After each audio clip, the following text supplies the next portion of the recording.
Hello friends, Radhe Radhe. मैं ललिता टंडन, एस्ट्रोन्यूमोलॉजिस्ट। आज आपके साथ बात करूंगी अध्यात्म और ज्योतिष के रिलेशन के ऊपर।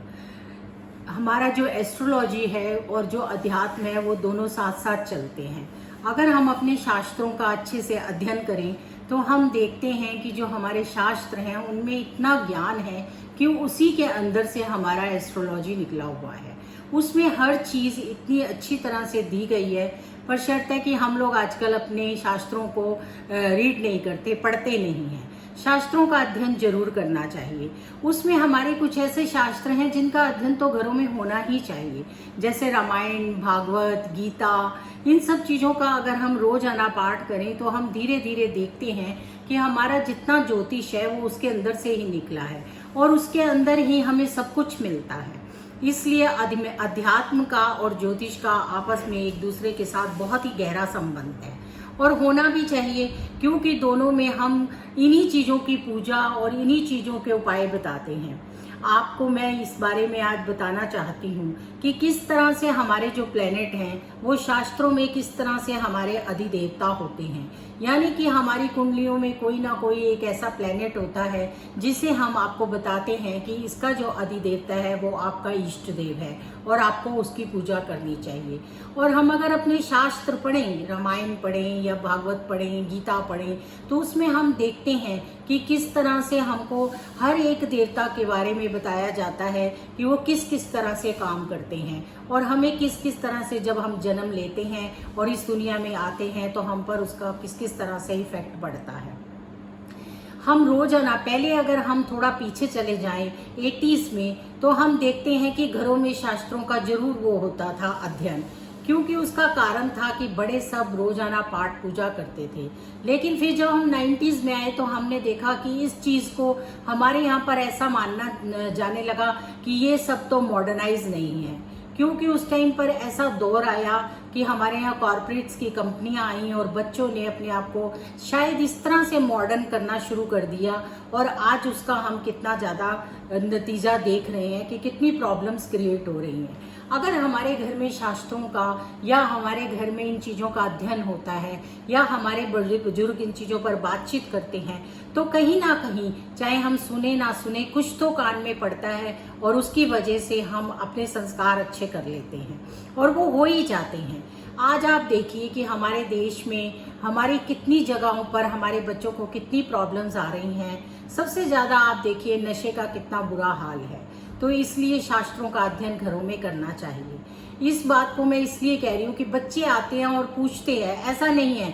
मॉडर्न में बच्चों पर काम करती हूँ, बच्चे बहुत पूछते हैं ज्योतिष के बारे में कि हमारा कैसा रहेगा करियर, हमारा कैसा रहेगा, हम कब पैसा कमाएंगे, हम कब सेटल होंगे, क्योंकि उनमें पेशेंस कम होती जा रही है। लेकिन अगर हमारे घरों में शास्त्रों का ज्ञान हो तो उनमें पेशेंस जरूर आएगी।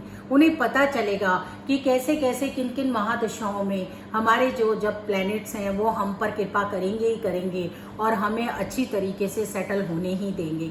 या पेरेंट्स भी ध्यान रखेंगे कि कौन सी महादशा चल रही है, बच्चे पर ध्यान रखना चाहिए।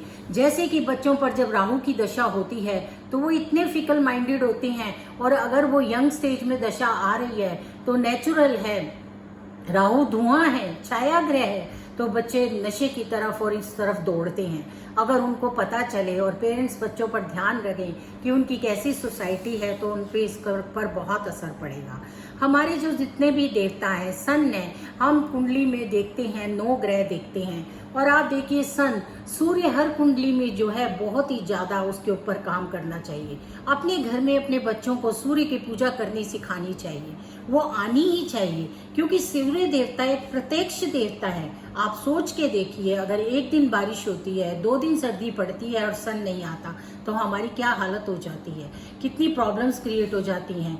इसी तरह से सूर्य हमें रोज दर्शन देते हैं और कितने पंक्चुअल हैं, अपने टाइम से निकलते हैं, अपने टाइम से छिपते हैं और हमारे को कितनी रोशनी देते हैं और उस रोशनी के लिए हमें कोई बिजली का बिल भी नहीं पे करना पड़ता। आप देखिए कितनी रोशनी है, इतनी कितनी सारी हम लाइट्स जलाते हैं तब भी उतनी रोशनी नहीं मिलती जितनी हमें सूर्य देवता देते हैं। लेकिन इन सब चीज़ों को हमें बताने की और समझने की ज़रूरत है कि हम अपने बच्चों को बताएं कि ये सब देवता हैं, देवी देवता हैं, इनकी हमें पूजा करनी चाहिए, क्योंकि ये कहाँ खाली देवी देवता हैं, इनका हम पर कितना उपकार है। सूर्य देव हमें रोजाना कितनी रोशनी देते हैं, चंद्र देव आप देखिए कितनी शीतलता देते हैं, कितनी रात हमारी ठंडी होती है, सुखद होती है। बुध देवता आप देखिए, गणपति भगवान हैं इनके अधिदेवता, और बुध की वजह से हमारे चारों ओर कितनी ग्रीनरी है, जिसकी वजह से हम ऑक्सीजन लेते हैं। हम माने ना माने, लेकिन प्रकृति ने, शास्त्रों ने इन चीज़ों को हमें बताया है। इसी से तरह से गुरु भगवान हैं जिनको हम मानते हैं और उनसे हमें ज्ञान और बुद्धि मिलती है, वो पीताम्बर हैं। इसीलिए हमें पीले वस्त्र और पीली चीज़ें खाने से कितना लाभ होता है। इसी तरह से वीनस है, कितना चमकते हैं तारे, कैसे चमकता है, कितनी हमें ज्ञान और बुद्धि मिलती है। ऐसे ही सैटर्न है जो हमें समझाता है कि कालापन है, अंधेरा है, या किस चीज़ को कैसे दूर किया जा सकता है, कैसे धर्म के रास्ते पे चला जा सकता है। आप देखिए भगवान जो हैं वो आप भागवत में देख सकते हैं, विदुर जी बात बात पर क्वेश्चन करते हैं और पूछते हैं, जबकि वो खुद धर्मराज हैं, लेकिन वो हमें सिखाते हैं कि अगर हमने जन्म लिया है तो हमें अपने कर्मों का भुगतान करना ही पड़ेगा। और अगर हम पिछले कर्म लेकर कुछ आए हैं जो संचित कर्म हैं, अब वो हमें तो नहीं पता पर किस तरह के हैं, उनका हमें भुगतान करना पड़ता है। एस्ट्रोलॉजी जो है वो हमारे को एक रास्ता दिखाती है, हमारा मार्गदर्शन करती है और हमें ये बताती है कि हमें अपने जीवन में किस किस टाइम पर, किन किन दशाओं में, किन किन प्लैनेट्स पर कैसे कैसे काम करना चाहिए। कुछ हमारे अकारक होते हैं, कुछ कारक होते हैं, कुछ दृष्टियाँ होती हैं। यहीं पर एक बच्चा होता है जिसकी की जो क्या कहते हैं सैटर्न होता है, वो बहुत ही उच्च का होता है और बहुत ही क्या कहते हैं अच्छे उसके कर्म होंगे, जिसकी वजह से उसने बहुत गरीबों को दान पुण्य किया होगा, जो शनि की उच्च दशा लेकर आया है या शनि उसकी कुंडली में उच्च है। इसलिए हमें अपने घर में शास्त्रों का बहुत ही ज़्यादा अध्ययन करना चाहिए और कोशिश करनी चाहिए कि जैसे भी हो बच्चों को ज़्यादा बाउंडेशंस नहीं दें। वो गीता को कुर्सी पर बैठ के भी पढ़ सकते हैं, लेकिन उनको शास्त्रों का ज्ञान देना बहुत ज़रूरी है। और मैं सोचती हूँ कि मैं जितना जानती हूँ कि आजकल के बच्चे इन चीज़ों के ऊपर बहुत ध्यान दे रहे हैं और वो पढ़ना चाहते हैं, वो सीखना चाहते हैं। तो हमें चाहिए कि हम कोशिश करें कि हमारे घर में बहुत ज़्यादा ग्रंथ ना हों, लेकिन रामायण, गीता और भागवत जरूर होनी चाहिए और इनका पाठ भी हमें ज़रूर करना चाहिए। ये स्टोरीज पढ़ के बच्चे बहुत ही ज्ञानवान बनते हैं। किताबी ज्ञान तो सबको आ जाता है, लेकिन अध्यात्म का ज्ञान आने से असली ज्ञान आता है।